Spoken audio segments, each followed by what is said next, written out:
अस्सलाम वालेकुम dear student. आज हम एक्सरसाइज नंबर 4.1 का क्वेश्चन नंबर 2 सॉल्व करेंगे। ठीक है, जैसा कि मैंने पिछली वीडियो में आपको बताया था कि आपने क्वेश्चन को सॉल्व करने से पहले फ्रैक्शन को जज करना है कि फ्रैक्शन हमारे पास प्रॉपर है या इम्प्रॉपर। ठीक है, तो आप क्वेश्चन में देख सकते हैं कि ऊपर वाली जो फ्रैक्शन है, नोमिनेटर जो है उसकी हाईएस्ट पावर क्या है 1 और डिनोमिनेटर की हाईएस्ट पावर क्या है 2। ठीक है, यानी नोमिनेटर की पावर छोटी है और डिनोमिनेटर की पावर बड़ी है। इसका मतलब है कि ये फ्रैक्शन जो है वो प्रॉपर फ्रैक्शन है। हमें डायरेक्ट जो है अब डिनोमिनेटर पर चले जाना है और डिनोमिनेटर को देखना है कि उसकी फैक्टराइजेशन पॉसिबल है या नहीं और कैसे पॉसिबल है। ठीक है, तो आप देखें डिनोमिनेटर को हमारे पास पहली क्वाड्रेटिक टर्म है, दूसरी लीनियर टर्म है और तीसरा जो है वो क्या है, कांस्टेंट है। ठीक है, तो जैसे हमने एक्सरसाइज नंबर 1.1 में जो क्वेश्चन सॉल्व किया था, solving quadratic equation by using factorization method, तो हम उस मेथड से पहले डिनोमिनेटर को सॉल्व करेंगे और उसके बाद हम क्वेश्चन को हल करेंगे। ठीक है, तो देखें, लेट्स फैक्टराइज डिनोमिनेटर। तो ये मैंने डिनोमिनेटर की सारी वैल्यू लिख ली। तो यहाँ देखें, ए की वैल्यू क्या आ गई 1, बी की 6 और सी की क्या आ गई 5। फिर हमने क्या करना होता है, ए को सी से मल्टीप्लाई किया तो क्या आता है 5। ठीक है, अब देखें आपको स्क्रीन पर जो है 5 के पॉसिबल फैक्टर नज़र आ रहे होंगे। 5 के दो पॉसिबल फैक्टर हैं, एक with positive sign, both sign positive, और एक बोथ साइन नेगेटिव, और 5 प्राइम नंबर है, सिर्फ 5 के टेबल में ही आता है। ठीक है, तो हमारे पास सिलेक्टेड ग्रुप जो है वो जो आया है वो क्या है 5 और 1। ठीक है, मिड टर्म की जगह 6x की जगह हमने जो हमारे फैक्टर आए हैं 5 और 1 उनके साथ x लगाकर ये वैल्यू पुट कर दी। पेयरिंग करने के बाद पहले दो में से x कॉमन आया, अंदर x प्लस 5 बच गया। थर्ड टर्म के साथ प्लस साइन है तो यहाँ पे प्लस आएगा। इन दोनों में कुछ भी कॉमन नहीं है, मतलब 1 कॉमन है। ठीक है, तो अंदर क्या बच गया x प्लस 5। ठीक है, अब इन दोनों में दोबारा से कॉमन निकलेगा, x प्लस 5 कॉमन निकला, इसके पास क्या बच गया x और इस टर्म के पास क्या बच गया 1। ठीक है, अब हमने इस डिनोमिनेटर की वैल्यू को क्वेश्चन में पुट करना है और क्वेश्चन को सॉल्व करना है। ठीक है, तो देखिए हमारे पास क्वेश्चन है x minus 1 divided by x square plus 6x plus 5, और ये किसके इक्वल आया है x minus 1 by x plus 5 into x plus 1। ठीक हो गया।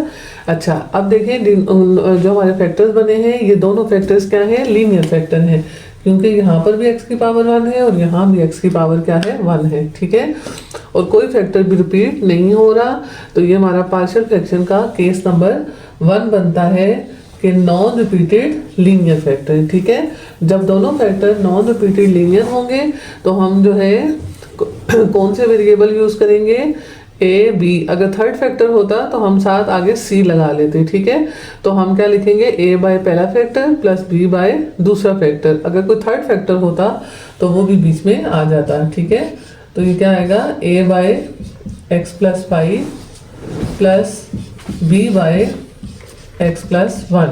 ठीक है, और इसको हम नाम दे देंगे क्वेश्चन नंबर 2 का। अब इससे आगे हमारा काम क्या है, हमने ए और बी की वैल्यूज मालूम करनी है।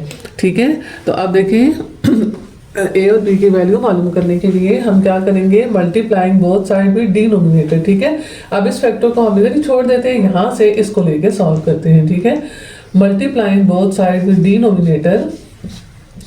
वीडियो लंबी ना हो इसलिए मैं लिख नहीं रही, लेकिन जब आप पेपर सॉल्व करेंगे तो आप जो कुछ करेंगे उसको साथ साथ आपने मेंशन करना है। ठीक है, आपने क्वेश्चन को ऐसे सॉल्व करना होता है कि आप ये समझें कि एग्जामिनर को कुछ नहीं आता, मैं उसको समझा रहा हूँ। ठीक है, तो ये multiplying both side with denominator. ठीक है, ये वाली साइड भी और यहाँ पर पहली टर्म भी डिनोमिनेटर से मल्टीप्लाई होगी, x plus 5 into x plus 1 plus B by x plus 1 into x plus 5 into x plus 1। यहाँ से x प्लस 1 कैंसिल हो जाएगा, यहाँ से x प्लस 5 और यहाँ से दोनों कैंसिल हो जाएंगे। इधर क्या बच जाएगा, x माइनस 1, इधर क्या बच जाएगा, a into x plus 1 plus b into x plus 5। Sorry बच्चों, ये वाली हमारे पास इक्वेशन नंबर 1 थी और ये हमारे पास इक्वेशन नंबर 2 बनी है। ठीक हो गया। अच्छा, अब देखिए यहाँ पर हमने अब इस पॉइंट पर x को ऐसे वैल्यू देनी है कि एक दफ़ा ये वाली टर्म 0 हो जाए और दूसरी दफ़ा ये टर्म 0 हो जाए। ठीक है। अब देखिए a के साथ क्या मल्टीप्लाई हो रहा है, x + 1। ठीक है। अगर ये 0 बन जाए तो ये वाली टर्म पूरी 0 हो जाएगी। तो अब देखिए हमने चूंकि x को वैल्यू देनी है, x में क्या प्लस हो रहा है, +1, तो इसकी ऑपोजिट वैल्यू हम x को देंगे यानी कि -1। ठीक है। तो put x = -1 into equation number 2। ठीक है। जहाँ जहाँ x है वहाँ क्या आ जाएगा, -1। a into -1 + 1 plus b into -1 + 5। ठीक है। ये देखिए -1 + 1 क्या हो जाएगा, 0। इसको हम 0 कर देंगे। माइनस माइनस क्या होता है, +1 और 1 2, साथ माइनस का साइन आएगा। b into 5, 5 - 1 4। ठीक हो गया।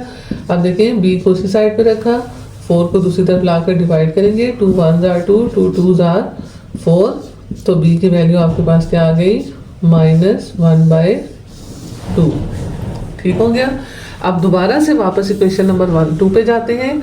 अब हमने चूंकि b की वैल्यू निकल आई है, अब हमने इस टर्म इक्वेशन में अब x की ऐसी वैल्यू पुट करनी है कि b वाली टर्म 0 हो जाए। ठीक है। तो अब देखिए b के साथ क्या मल्टीप्लाई हो रहा है, x + 5। अब देखिए ये +5 है तो x को हम इसकी ऑपोजिट वैल्यू देंगे यानी कि -5। ठीक है। तो अब हम क्या करेंगे, आपने क्या लिखना है, put x = -5 into equation number 2। ठीक है। यहाँ आ गया -5 - 1 -5 + 1 प्लस b इंटू -5 + 5। देखिए ये -5 + 5 0 हो जाएगा और 0 b के साथ मल्टीप्लाई होकर ये टर्म क्या हो जाएगी, 0। और सॉरी, इस तरफ आपके पास -6 बन जाएगा। -5 + 1 क्या हो गया, -4 प्लस b इंटू 0 0। ये टर्म हमें लिखने की ज़रूरत अब नहीं है। ठीक है। तो इधर आ गया -6 = -4a। ठीक है। माइनस माइनस से कैंसिल हो गया, 4 इस तरफ आकर क्या हो जाएगा, डिवाइड। अब देखें दोनों 2 के टेबल में आते हैं, 2 3 = 6, 2 2 = 4। तो a की वैल्यू क्या आ गई, 3/2। ठीक है। अब आपके पास a और b की वैल्यूज आ गई हैं। हमने वापस इनको इक्वेशन नंबर 1 में पुट करना है। ठीक है। Putting values of a and b into equation number 1। ठीक है। वीडियो को लंबा होने से बचाने के लिए मैं यहीं पर ये लिखी हुई है, यहीं पर इसके नीचे, लेकिन आपने इस क्वेश्चन के आगे इसको कंटिन्यू करना है। ठीक है। तो यहाँ पर जब हम वैल्यू पुट करेंगे, putting value of a and b into equation number 1, तो ये सारा कुछ आपने नीचे दोबारा लिखना है। ठीक है। मैं टाइम की बचत के लिए यहीं पर बोर्ड पर इसी से आगे कंटिन्यू कर रही हूँ। देखिए a की वैल्यू आई है 3/2 डिवाइडेड बाय x + 5 और b की वैल्यू आई है -1/2 डिवाइडेड बाय x + 1। ठीक है। अब देखिए ये 2 नीचे डिनोमिनेटर के साथ चला जाएगा, x + 5 यहाँ प्लस माइनस माइनस और 1/2 x + 1। यानी कि जो हमारा गिवन क्वेश्चन था वो इन 2 फैक्टर्स को माइनस करने से आया है। थैंक यू बच्चों।